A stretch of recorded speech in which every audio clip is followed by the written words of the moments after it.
नमस्कार दोस्तों, स्वागत है आपका टीरे इंडिया पर। तो चलिए देश और दुनिया की महत्वपूर्ण खबरें देख लेते हैं फटाफट। संसद में जॉर्ज सोरोस को लेकर हंगामा हुआ। भाजपा ने कहा कि सोरोस का गांधी परिवार से संबंध है और वह भारत के खिलाफ साजिश कर रहे हैं। कांग्रेस ने इसे भाजपा की चाल बताया। जॉर्ज सोरोस एक अमेरिकी व्यवसायी है जिन पर कई बार सरकारों को अस्थिर करने के आरोप लगे हैं। प्रधानमंत्री नरेंद्र मोदी ने हरियाणा में बीमा सखी योजना शुरू की, जिससे 2 लाख महिलाओं को रोजगार मिलेगा। यह योजना महिलाओं को सशक्त और आत्मनिर्भर बनाएगी। पीएम ने उज्ज्वल योजना, शौचालय निर्माण, बैंक खाते और प्राकृतिक खेती जैसे अभियानों को महिलाओं और देश के विकास में बड़ा कदम बताया। पश्चिम बंगाल के तृणमूल कांग्रेस विधायक हुमायूं कबीर ने मुर्शिदाबाद में नई बाबरी मस्जिद बनाने का ऐलान किया। उन्होंने मस्जिद निर्माण के लिए 1 करोड़ रुपए दान देने की बात कही और दावा किया कि दिसंबर 2025 तक निर्माण शुरू होगा। पार्टी ने हुमायूं कबीर को इससे पहले उनके बयानों के लिए शो कॉज नोटिस जारी किया था। डोनाल्ड ट्रंप ने कहा कि वैध तरीके से अमेरिकी आने की प्रक्रिया को आसान बनाया जाएगा, जिससे भारतीयों को फायदा होगा। उन्होंने अवैध अप्रवासियों को देश से बाहर करने की बात दोहराई और ड्रीमर्स, बिना दस्तावेज के अमेरिकी आए बच्चे के लिए योजना बनाने का इशारा किया। साथ ही कनाडा और मैक्सिको पर भारी शुल्क लगाने की चेतावनी दी। योगी सरकार ने नए साल पर 115 आईएएस अधिकारियों को पदोन्नति देने की घोषणा की। 2000 बैच के 7 अधिकारी प्रमुख सचिव बनेंगे। लखनऊ, वाराणसी समेत 5 जिलों के डीएम सचिव बनेंगे। 2012 बैच के 51 अफसरों को चयन ग्रेड मिलेगा। 2021 बैच के 17 अधिकारियों को सीनियर टाइम स्केल दिया जाएगा। आदेश 1 जनवरी 2025 से लागू होंगे।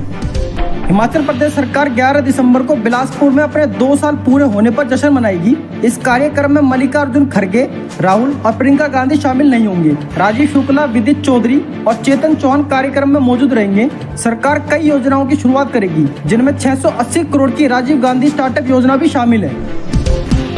मुरादाबाद के पीतल के दीपक महाकुंभ में चमकेंगे। चित्रकूट के व्यापारियों ने इन दीपकों के लिए 20 करोड़ रुपए का ऑर्डर दिया है। महाकुंभ में विभिन्न प्रकार के दीपकों की मांग है, जैसे केरला द्वीप, कुबेर द्वीप, लक्ष्मी द्वीप आदि। इसके अलावा महाकुंभ में वीआईपी टेंट पैकेज भी उपलब्ध है, जिनकी कीमत 45,000 रुपए से 65,000 रुपए तक है। पंडित गोविंद शर्मा ने भारत को हिंदू राष्ट्र बनाने के संकल्प लिया और 4 जनवरी से ग्वालियर से पैदल यात्रा शुरू की। उन्होंने श्री राम की ध्वजा लेकर श्री केदारनाथ और बद्रीनाथ धाम में यात्रा की। उनका उद्देश्य भारत में हिंदू राष्ट्र की स्थापना तक यह यात्रा जारी रखना है। उन्होंने हिंदुओं से एकजुट होकर राष्ट्र विरोधी शक्तियों से लड़ने की अपील की। बिहार के सरकारी विद्यालयों में 33,227 शिक्षक स्थानांतरण के लिए आवेदन कर चुके हैं। इनमें से अधिकांश ने घर से दूर काम करने की समस्या बताई है। कुछ शिक्षक गंभीर बीमारियों, विधवापन और मानसिक स्वास्थ्य समस्याओं के कारण स्थानांतरण चाहते हैं। शिक्षा विभाग जल्दी इन स्थानांतरणों पर निर्णय लेगा। आवेदन की अंतिम तिथि 15 दिसंबर है। खान ग्लोबल स्टडीज के एक्स अकाउंट पर खान सर की रिहाई की मांग को लेकर भड़काऊ पोस्ट किए गए थे। पुलिस ने केस दर्ज कर जांच शुरू की है। यह पता किया जा रहा है कि पोस्ट कहां से और किसने लिखा। खान सर को सर्दी और डिहाइड्रेशन के कारण अस्पताल में भर्ती किया गया था, लेकिन अब उनकी तबीयत में सुधार है और उन्हें सोमवार को डिस्चार्ज किया जाएगा।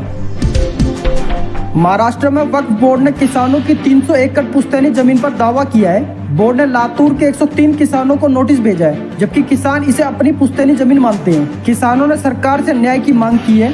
वक्फ बोर्ड के अध्यक्ष ने इन आरोपों का खंडन किया है। अगली सुनवाई 20 दिसंबर को होगी।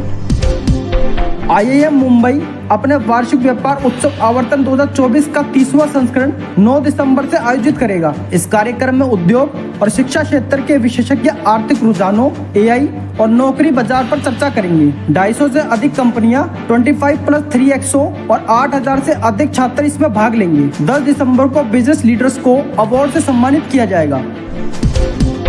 फटाफट बुलेटिन में आज बस इतना ही। मिलते हैं अगली वीडियो में। अगर आपको वीडियो पसंद आई हो तो लाइक करें, शेयर करें और चैनल को सब्सक्राइब करना ना भूलें।